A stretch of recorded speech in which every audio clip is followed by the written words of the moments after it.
June 4th, 1916. Eastern Galicia, the ground shakes. 1,900 Russian guns light up a 200-mile front. The Brusilov Offensive begins. Within hours, 26,000 Austro-Hungarian soldiers raise their hands. By June 12th, 3,000 officers and 190,000 men walk into Russian captivity. By September, 400,000 prisoners, the largest bag of human beings captured in any offensive of the Great War. But where do they go? What happens when you're one of 380,000 men shipped east into a Russian winter with typhus in the air and death in the numbers? This is not a story about the battle. This is about what comes after. The cattle cars, the Siberian camps, the mortality rates that officials tried to hide.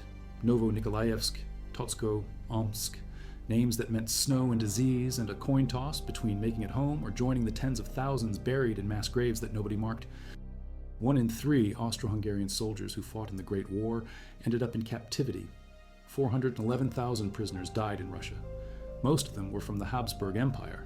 The men from Brusilov's offensive walked straight into that machinery. The Russian Empire in 1916 is already holding prisoners from 2 years of war. Over 2 million men scattered across a territory spanning 11 time zones. German prisoners, Austrian prisoners, Hungarian prisoners, Ottoman Turks. The camps stretch from Poland to Vladivostok. Most are in Siberia because Russian authorities want prisoners far from the front lines, far from escape routes, far from anyone who might help them. The Trans-Siberian Railway becomes the prisoner highway. Freight cars rolling east packed with captured men, week after week, month after month. And the system is breaking. If you value documented military and social history like this, subscribe. It's the best way to support our work. Also comment from which city you're hearing this from. Also, this script is researched and factual, using sources from the 1914 to 1918 online encyclopedia, published by multiple European universities and peer-reviewed journals, including Jahrbucher für Geschichte Osteuropas and materials from the Russian Central Defense Ministry archive. Not generic overviews, but primary archival documentation that tracks individual camp mortality and epidemic reports suppressed during the war. Now back to the information. The offensive starts at 1 in the morning. 4 armies. General Alexei Brusilov commanding the southwestern front. The target is Archduke Joseph Ferdinand's 4th Army at Lutsk. Ferdinand has 200,000 men. Brusilov has 150,000. The barrage erases the math. By 6 in the evening, the Austrian front line is gone. Thousands of prisoners, columns of them, hands up, walking. Within 2 days, 75 kilometers of advance, over 200,000 prisoners in Ferdinand's sector alone. His career ends there. The prisoners walk through a landscape of destruction. Artillery has turned the ground into a moonscape. Shell craters everywhere, bodies scattered. The living stumble through mud and blood. Russian troops herd them to collection points behind the lines. No food, no water for hours. Some prisoners are wounded, bandages soaked through, no medical attention. They sit in fields waiting for transport. Days pass. The collection points overflow. Russian supply lines are stretched. Getting food to their own troops is hard enough. Prisoners get what's left, which is almost nothing. June 14th, the Dvina River, 150,000 prisoners total across the front. General Alexei Kaledin's 8th Army punches through near Lutsk. The breakthrough creates chaos in the Austrian rear. Supply depots are overrun. Communication lines cut. Entire units surrender without firing a shot. Czech and Slovak soldiers in Austrian uniforms see Russian troops and drop their rifles. Polish conscripts do the same. They have no loyalty to Vienna. They see the Russian advance as liberation. Austrian officers try to rally their men, but whole companies are walking away with their hands up. June 17th, Chernovitz falls. The city is a major administrative center. Its capture nets thousands more prisoners. Austro-Hungarian losses at that date, 205,000 men, 150,000 of them prisoners. The ratio matters. 3 out of 4 Habsburg casualties are surrenders, not deaths. Slavic units inside the Austro-Hungarian army have no love for Vienna. Czechs, Slovaks, Poles, Ukrainians, Serbs. They see Russian troops and they drop their weapons. Whole companies vanish into prisoner columns. Austrian commanders send frantic messages to headquarters. We have no reserves. The men won't fight. Morale is destroyed. Konrad von Hötzendorf, the Austro-Hungarian chief of staff, is in a panic. He's transferred his best divisions to Italy for the Trentino offensive.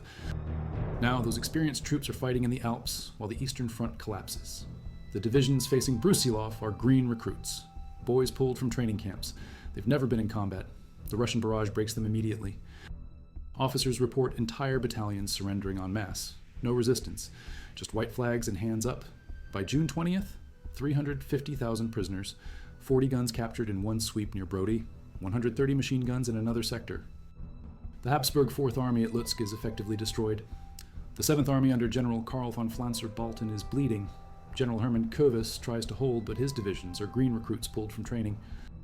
The experienced units went to Italy for Conrad von Hötzendorf's Trentino offensive. Now they're dying in the Alps, and the Eastern Front has nobody. July 16th, the Second Brusilov push begins. 200,000 Russians in the 11th Army attack near Berestechko. They face 85,000 Germans and Austro-Hungarians. 4 days of fighting, 27,000 more prisoners, 40 guns, 36 mortars, 49 machine guns, 30,000 Russian casualties. The exchange rate is brutal, but the prisoner haul keeps climbing. July 25th, Brody sector. The 11th Army hits Field Marshal Lieutenant Kozak's group, 43,000 men, most of them Slavic conscripts with little fight left. 4 days later, 14,000 prisoners, 40 machine guns, 9 guns, August ends. 350,000 total prisoners from Brusilov's 4 armies. By September 20th, when the offensive finally stops, the number sits at 400,000. Add another 150,000 taken in the first Brusilov phase between early June and mid-June, and the total climbs to at least 380,000 prisoners shipped east. Where do they go? The camps are in Siberia, Novo-Nikolaevsk, now called Novosibirsk, Omsk, Sretensk, Totsko near Orenburg in European Russia, not Siberia proper, but close enough, Irkutsk Military District, Darnitsa District in Kiev, Kozhikovo District in Moscow, Ugrezhskaya District outside Moscow. When the offensive starts, Russia is already holding over 2 million prisoners from earlier fighting in 1914 and 1915. The system is overwhelmed, no strategy in place, camps were never built for these numbers. In summer 1915, Irkutsk Military District went from 71,000 prisoners to 200,000 in weeks. Local administrations scramble. Prisoners get shoved into any building with walls. Military quarters fill first, then schools, barns, warehouses, anything. No running water in most locations. Latrines are boards with holes over pits. When it rains, the pits overflow. The soil turns to muck. Typhus shows up fast. The camps are not purpose-built facilities. They're improvised. A warehouse becomes a prisoner barrack overnight. A school gets emptied of children and filled with captured soldiers. In some locations, the number of prisoners exceeds the entire local population. Russian administrators have no experience managing this. They're overwhelmed from day one. Supplies don't arrive. Medical staff is non-existent. Guards are poorly trained. Some camps have no guards at all because who's going to escape into Siberian wilderness and survive? The cold is the real guard. Each camp has its own horror story. Omsk camp in western Siberia. Disease tears through it repeatedly. Novo-Nikolaevsk further east. Winter. 1915 kills 8 out of every 10 prisoners. The camp is a death factory. Sretensk in eastern Siberia near the Chinese border. Remote, isolated, supply convoys can take months.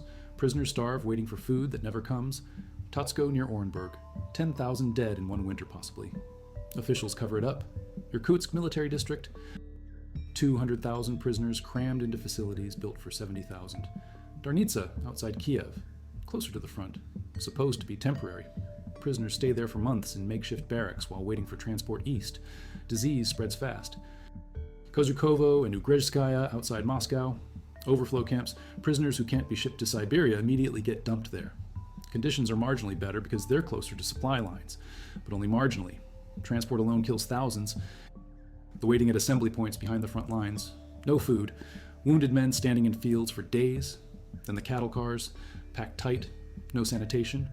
The journey to Siberia can take weeks. Trains don't run on schedule. They sit on sidings for days waiting for track clearance. Prisoners inside with no idea where they are or when they'll arrive. Men die in transit. The cars get unloaded and bodies come out with the living.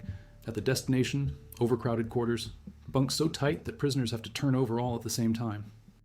One source says they were like sardines. Disease spreads at the speed of breath.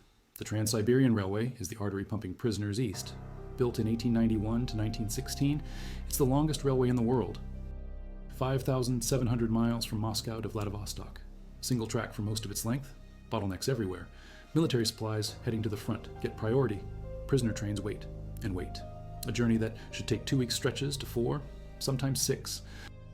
The cars are freight wagons. Wooden, no insulation. Summer heat or winter cold. Prisoners endure both. No toilets. Men relieve themselves in corners. The smell becomes unbearable. No ventilation. In summer, temperatures inside the cars hit 40 degrees Celsius. Men pass out. In winter, temperatures drop below minus 30.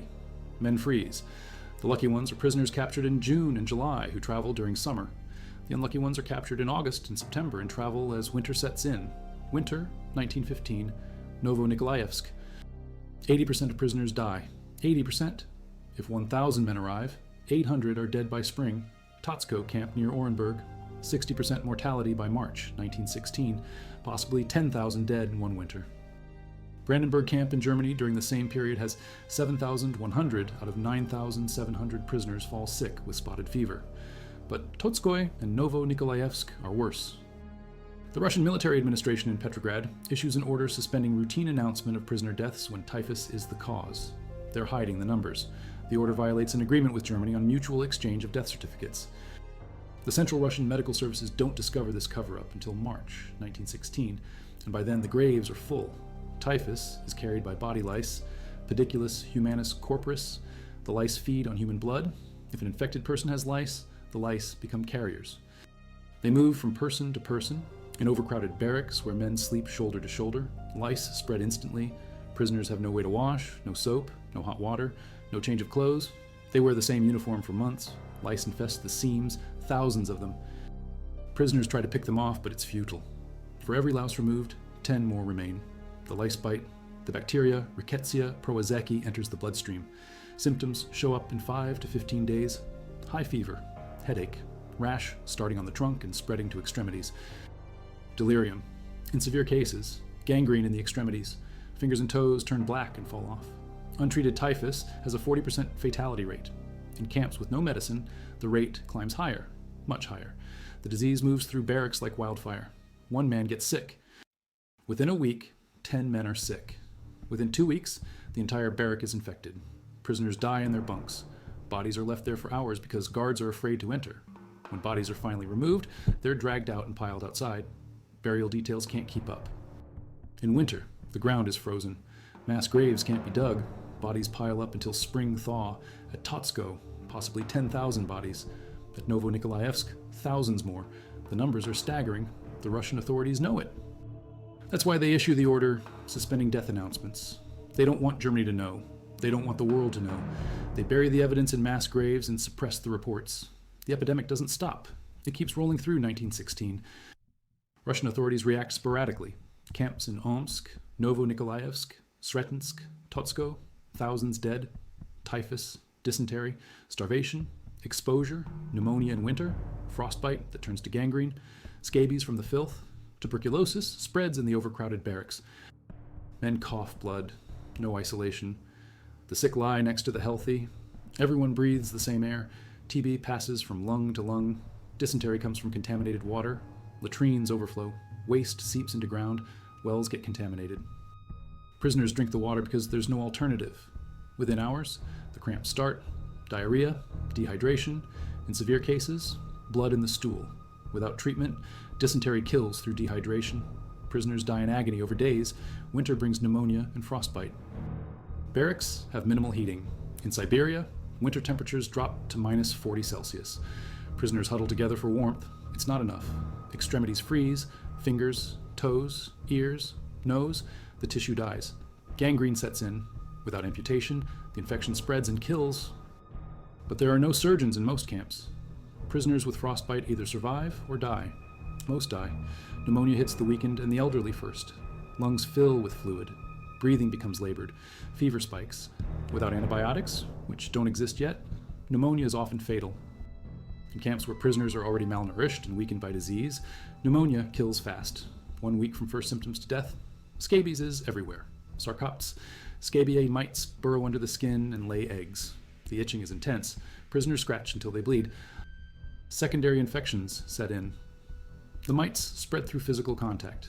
In overcrowded barracks, everyone has scabies. The itching never stops. Prisoners can't sleep. The constant scratching leads to open wounds. Without disinfectant, the wounds become infected. Sepsis can follow. Prisoners die from infected scabies wounds. It's a slow, miserable death. The Brusilov prisoners arrive into this system starting June 1916. 380,000 men minimum. They get processed behind the lines. then loaded onto trains heading east. The journey is weeks long. The Trans-Siberian Railway handles the load, but the cars are freight wagons. No heat, no seats, men packed in, summer heat or winter cold, depending on when they're captured. Those taken in June travel in summer. Thirst becomes the enemy, no water stops. Men drink from puddles.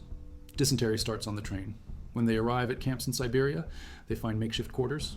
No provision for accommodation had been made. Buildings with limited sanitation or none. In certain locations, the number of prisoners exceeds the local population. The Russian Empire follows the Hague Convention of 1907 on treatment of prisoners. Tsar Nicholas II signs a decree in October 1914 stating prisoners, as legal defenders of their homeland, should be treated mercifully. The decree is policy. Reality is logistics. You can't treat 2 million men mercifully when you don't have buildings, food, medicine, and/or staff. Officers get better treatment. They're exempt from forced labor per pre-war agreements. They receive a monthly salary, 75 kopecks initially, later 1 ruble 50. Enlisted men get 25 kopecks. Officers can live in private housing under strict surveillance. They can shop. Some Austrian officers accumulate enough money to buy forged Russian passports. Graf Lubensky, an Austrian colonel held in Kostroma near Moscow, escapes using a fake passport, or crosses half of Russia, reaches neutral Sweden, then Germany. Most enlisted men don't have that option.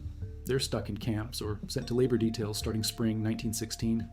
Russia begins systematically using prisoner labor in agriculture, industry, public sector work. By October 1916, 1.5 million prisoners are employed. By 1917, prisoners make up 20 to 25% of Russia's total workforce. Half of all enlisted men leave the camps for labor assignments. For some, this is an improvement. Working on a farm, living with a peasant family, eating better. For others, it's worse. Construction work on the Murmansk Railway in the Russian north, scandals over working and living conditions that are life-threatening. Hours are long, rations are short, guards are poorly organized. Men working on remote construction sites often aren't guarded at all because escape into the Siberian wilderness means death anyway. Hundreds try, most die. The Murmansk Railway project is particularly brutal. The railway connects Petrograd to the ice-free port of Murmansk on the Arctic Ocean. Strategic importance for receiving Allied supplies. Construction begins in 1915. The route runs through wilderness, taiga forest, swamps, permafrost, winter temperatures that kill. The Russian government needs the railway fast. They conscript prisoners for construction. Thousands of Austro-Hungarian and German prisoners are sent north. Working conditions are catastrophic. Men work 12-hour shifts, sometimes longer. They dig through frozen ground with inadequate tools. Explosives are used to blast through rock. Accidents are common. Men die in cave-ins. Men die from exposure. Housing is tense in summer, rough barracks in winter. Food supplies are irregular. Supply convoys can't always get through. Prisoners go days without food. Hunger weakens them. Disease spreads. Typhus, dysentery, scurvy from lack of vitamins. Hundreds of prisoners working on the Murmansk Railway escape into the forest. Russian sources document this. Most escapees die in the wilderness. Bears, wolves, cold, starvation. A few make it to settlements and blend in. Most are never seen again. Agricultural work is better.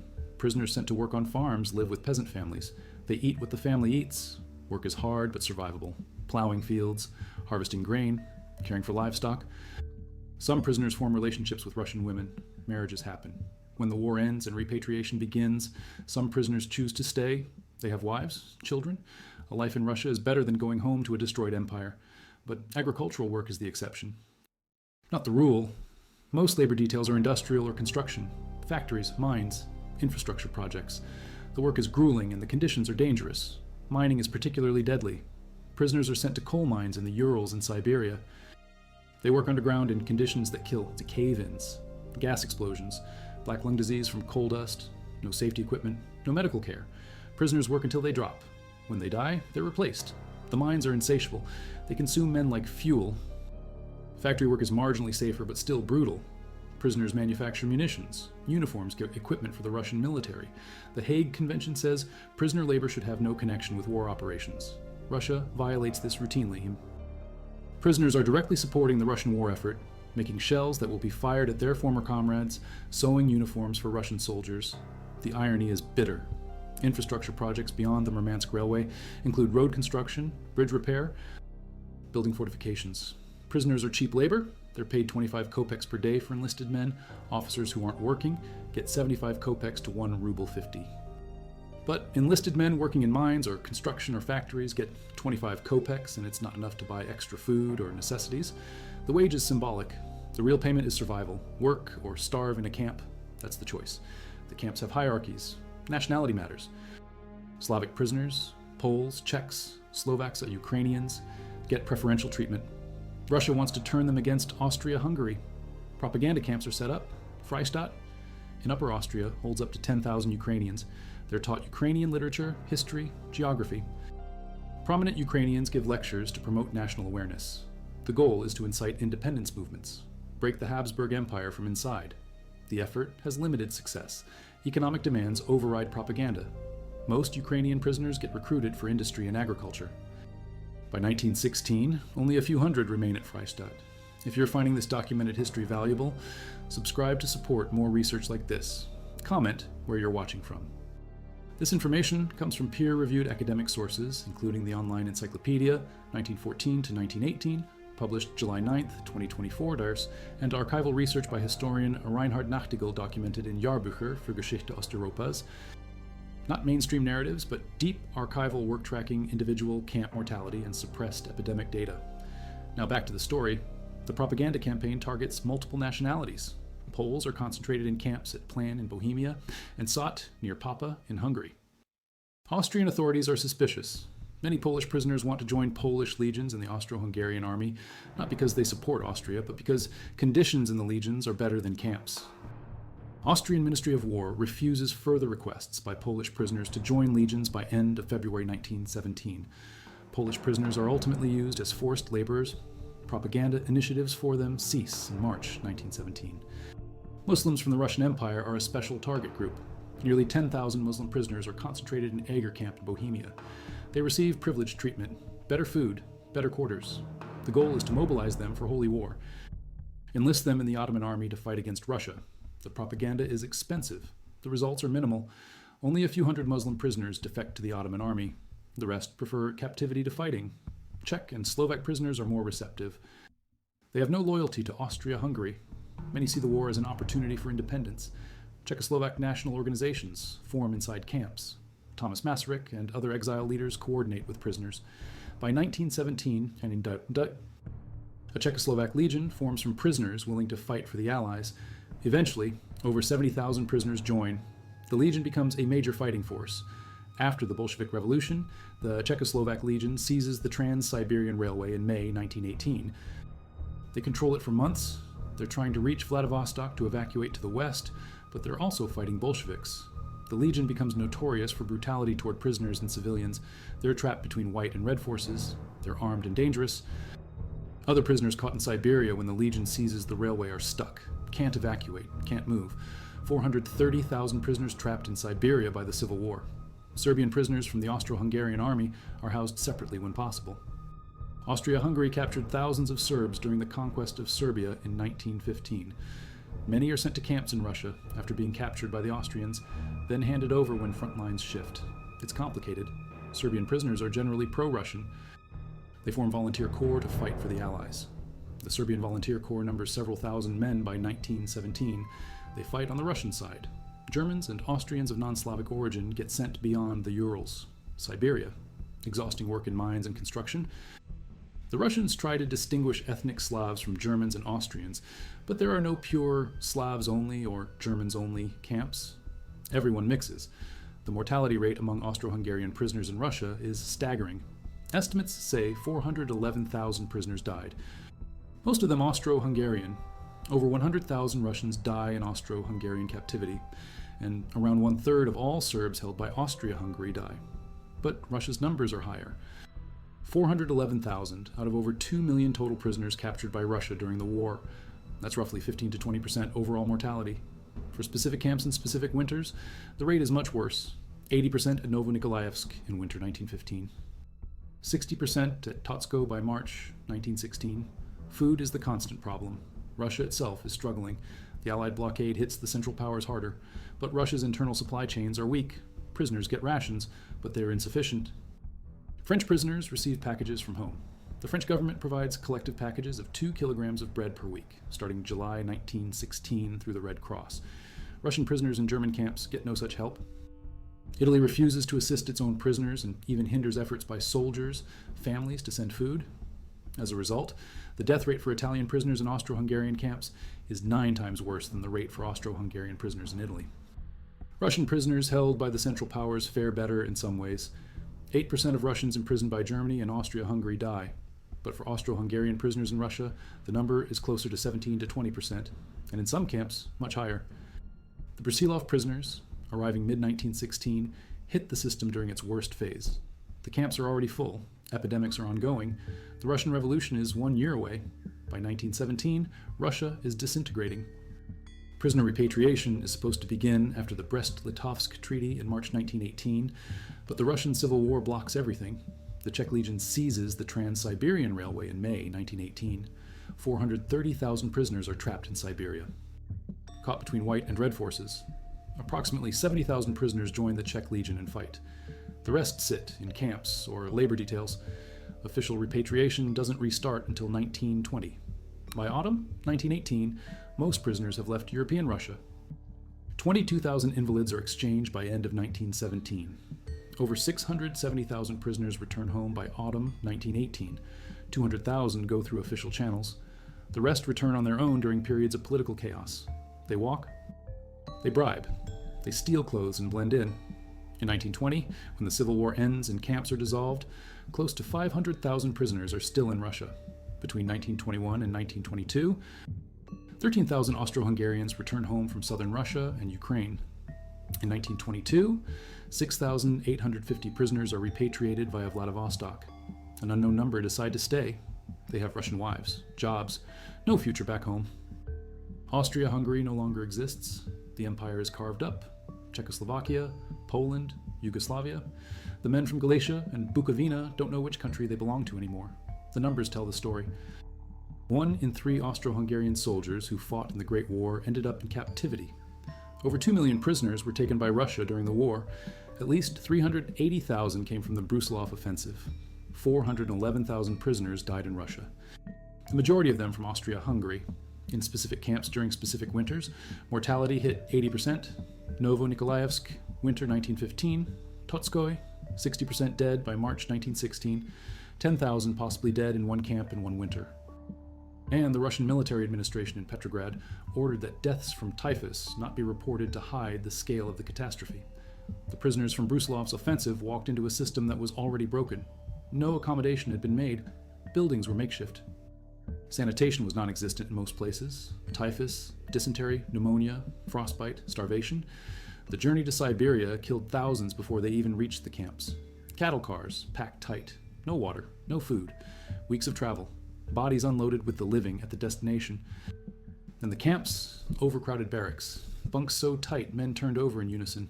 Latrines that overflowed in the rain. Soil turned to muck.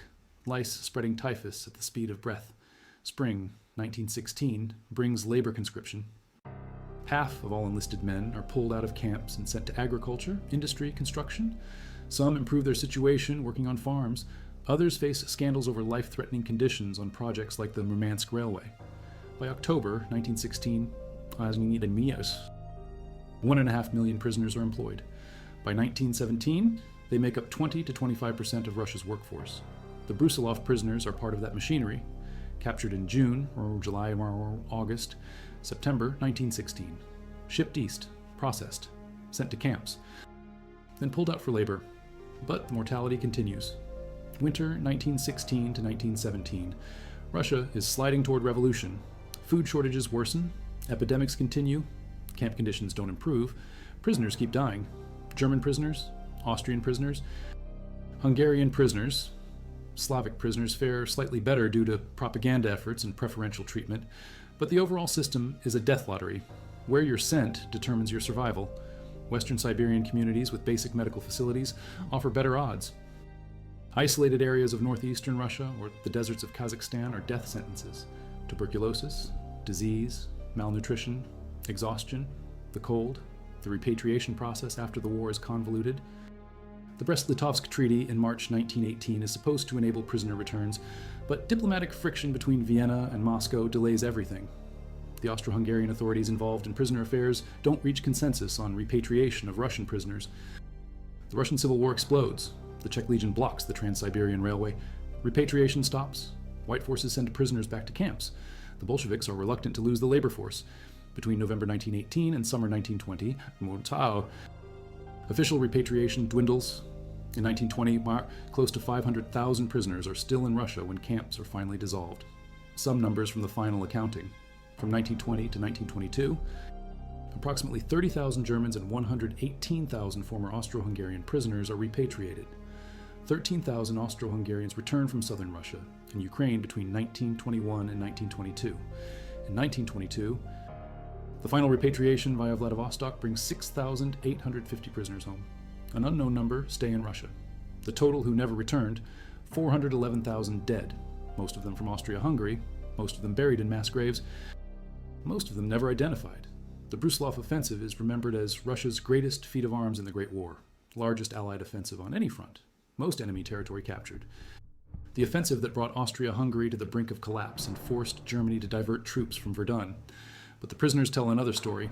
380,000 men captured between June and September 1916, shipped east into a broken system. Camps with 80% winter mortality, epidemics hidden by military order, overcrowded barracks, cattle car journeys that killed thousands, labor conscription into life-threatening conditions, a civil war that trapped hundreds of thousands for years after the armistice. The Austrian post-war narrative tried to sanitize it. Former Austro-Hungarian officers dominated the historiography after the war. They described captivity in Austria-Hungary as practically paradisiacal compared to the horror of Russian captivity. They wrote about idyllic barrack villages, better treatment, humanity. The narrative stuck for decades. Critical examination didn't begin until the 1990s when historians accessed Russian archives and found the suppressed mortality data, the epidemic reports, the transport death tolls, the covered-up typhus numbers. 1 in 3 Austro-Hungarian soldiers ended up in captivity during the Great War. For the men captured in Brusilov's offensive, captivity meant Siberia, Novo-Nikolaevsk, where 80% died in winter 1915. Totsko, where 60% died by March 1916 and officials hid the cause. Omsk, Sredensk, Irkutsk, names that meant snow and disease and a coin flip between survival and a mass grave nobody marked. By 1920, when the camps finally dissolved and the survivors straggled home, 411,000 prisoners were dead. The majority from Austria-Hungary, the majority from offensives like Brusilov's that captured them in the hundreds of thousands. The battle statistics focus on the tactical brilliance. Brusilov's innovative tactics, smaller specialized units attacking weak points, shorter artillery barrages to confuse the enemy, broad front attacks to prevent reserve movements. The offensive shattered the Austro-Hungarian army. It forced Romania into the war. It diverted German troops from Verdun and enabled French counterattacks. It secured more enemy territory than any other Allied offensive in the entire war, Russia's greatest military achievement.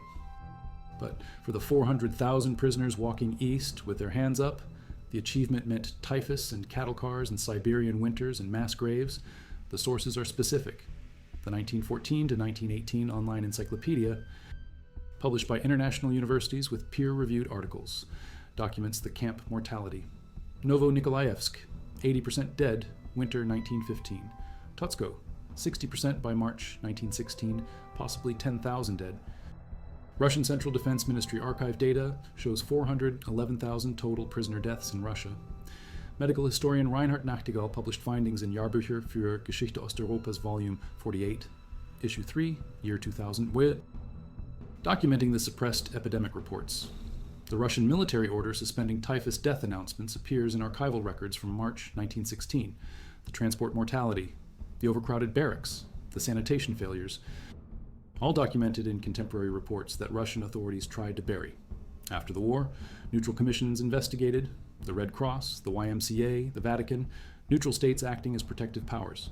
They found the mortality data. They documented the conditions. But by then, the prisoners were already dead or home. The camps were dissolved. The Russian Empire was gone, replaced by the Soviet Union. The Austro-Hungarian Empire was carved up. The men who survived went home to countries that no longer existed: Czechoslovakia, Poland, Yugoslavia, the Kingdom of Serbs, Croats, and Slovens, Austria and Hungary as separate, diminished states. The prisoners from the Brusilov Offensive became statistics. 380,000 captured, 411,000 total dead in Russian captivity during the war. Most of them Austro-Hungarian. 80% mortality at Novo-Nikolaevsk in one winter, 60% at Totsko, 10,000 possibly dead in Totsko alone, and the Russian administration hiding the cause. Typhus spreading through overcrowded barracks at the speed of lice. Dysentery from contaminated water, pneumonia from the cold, starvation from insufficient rations, exhaustion from forced labor, transport deaths in cattle cars on week-long journeys with no food or water.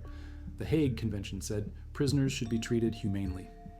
The Tsar's decree in October 1914 said they should be treated mercifully as legal defenders of their homeland. The policy was there. The logistics weren't. You can't house 2 million men humanely when you don't have buildings.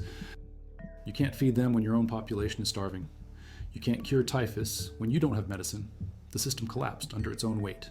The prisoners paid the price. By 1920, the accounting was done. 670,000 prisoners returned home by autumn 1918, most of them walking out during periods of chaos. 200,000 went through official channels. 22,000 invalids were exchanged by end of 1917. In 1920, close to 500,000 prisoners were still in Russia when the camps dissolved. Between 1920 and 1922, 148,000 returned. An unknown number stayed, married Russian women, took Russian jobs, never went home. 411,000 never came home because they died, most of them from Austria-Hungary, most of them in camps like Novo-Nikolaevsk and Totskoy, where mortality hit 80 and 60%, most of them buried in mass graves that were never marked, never identified, never accounted for except as numbers in suppressed epidemic reports that investigators found decades later in Russian archives. The Brusilov Offensive captured more prisoners than any other Allied offensive of the Great War, 400,000 men by September 20th, 1916. They walked east into cattle cars, into Siberian camps, into a mortality lottery that killed nearly half of all Austro-Hungarian prisoners taken by Russia during the entire war. 80% dead at Novo-Nikolaevsk, 60% at Totsko, thousands dying in transit. Thousands more from typhus, hidden by Russian military order, labor conscription into life-threatening conditions, a civil war that trapped survivors for years, repatriation that didn't finish until 1922, and 411,000 dead. Krutgau. Most of them buried in graves nobody marked. The offensive is remembered for its tactical brilliance. The prisoners are remembered as statistics. 380,000 captured, 411,000 dead, 80% mortality, 60% mortality. 10,000 possibly dead in one camp in one winter. Typhus, hidden by military order. Cattle car transport with no water. Overcrowded barracks where men turned over in unison because the bunks were too tight. Latrines that overflowed in the rain. Soil that turned to muck. Lice spreading disease at the speed of breath, labor conscription into mines and construction in the Murmansk Railway, where conditions were life-threatening, and hundreds died trying to escape into wilderness that killed them faster than the camps would have. The narrative after the war tried to sanitize it. Austrian officers wrote about idyllic barrack villages, humanity, better treatment than the Russians received in Austro-Hungarian camps. The narrative stuck for decades, but the archives tell the truth. The suppressed epidemic reports, the covered-up typhus deaths, the transport mortality, the mass graves, the 411,000 dead, most of them from Austria-Hungary, most of them from offensives like Brusilov's that captured them by the hundreds of thousands and shipped them east into a system that had no buildings, no food, no medicine, no plan, a system where 80% died in some camps during some winters. A system where Russian officials ordered that typhus deaths not be reported to hide the scale of the catastrophe. A system where prisoners were a labor force before they were human beings, and when they died, they were buried in unmarked mass graves and forgotten until historians found the suppressed mortality data in archives that opened after the Cold War. One final detail. In spring 1916, Anton Baumgartner sent a postcard to his son, Otto, in Novo-Nikolaevsk camp in Siberia. The camp where 80% of prisoners died the previous winter. Otto was one of hundreds of thousands of soldiers who fell into Russian hands during the Great War. 1 in 13 German soldiers ended up in captivity. 1 in 10 French and Italian, 1 in 5 Russian. Almost 1 in 3 Austro-Hungarian, the highest capture rate of any major army in the war. And for those Austro-Hungarian prisoners, Russia meant the highest death rate, 411,000 dead, 80% winter mortality at Novo-Nikolaevsk, 60% by March 1916 at Totsko, 10,000 possibly dead in one camp that officials tried to hide. The Brusilov Offensive broke the Austro-Hungarian army. It captured 400,000 prisoners. It forced Germany to abandon plans for an offensive in France. It brought Romania into the war. It relieved pressure on Verdun and the Italian front, Russia's greatest feat of arms, the largest Allied offensive of the Great War, the most successful advance on any front. But for the 380,000 prisoners walking east with their hands up, success meant Siberia. It meant typhus and cattle cars and 80% mortality and mass graves nobody marked. It meant a system that had no buildings, no medicine, no plan. A system where the Tsar's decree about treating prisoners mercifully was policy, and Novo-Nikolaevsk winter mortality of 80% was reality. A system where officials suppressed epidemic reports and hid typhus deaths and buried the truth until historians opened the archives decades later and found the numbers. 411,000 dead. Most of them Austro-Hungarian, most of them captured in offensives like Brusilov's, most of them buried in graves nobody marked, most of them forgotten until the archives opened and the suppressed mortality data came to light. In 1922, 6,850 prisoners were repatriated from Vladivostok, the last ones home. 7 years after, capture for some of them, 7 years in camps, labor details, Civil War chaos. 7 years waiting while 411,000 others died and were buried in mass graves across Siberia and European Russia. The final number, the accounting that took decades to confirm, 411,000 prisoner deaths in Russia during the Great War. Most of them from Austria-Hungary, most of them from the Brusilov Offensive and earlier campaigns that filled the camps beyond capacity. Most of them victims of a system that had no buildings, no food, no medicine, no plan. A system where Novo-Nikolaevsk killed 80% in one winter, and Totsko killed 60% by March, and officials hid the cause. A system where prisoners walked east into cattle cars and never walked home. A system where the mass graves were never marked and the dead were never identified, and the numbers were suppressed until the archives opened and historians found the truth. 411,000 dead. The brutal fate of prisoners taken in the Brusilov Offensive and the campaigns that came before. The story that gets forgotten when we talk about tactical brilliance and the largest Allied offensive and Russia's greatest feat of arms. The story told in suppressed epidemic reports and unmarked mass graves and mortality rates that officials tried to hide. The story of 380,000 men walking east with their hands up into a system that killed nearly half of all Austro-Hungarian prisoners captured during the entire war. The story of Novo-Nikolaevsk and Totskoe and Omsk and Sretensk. The story of 80% dead in one winter. The story of 411,000 who never came home.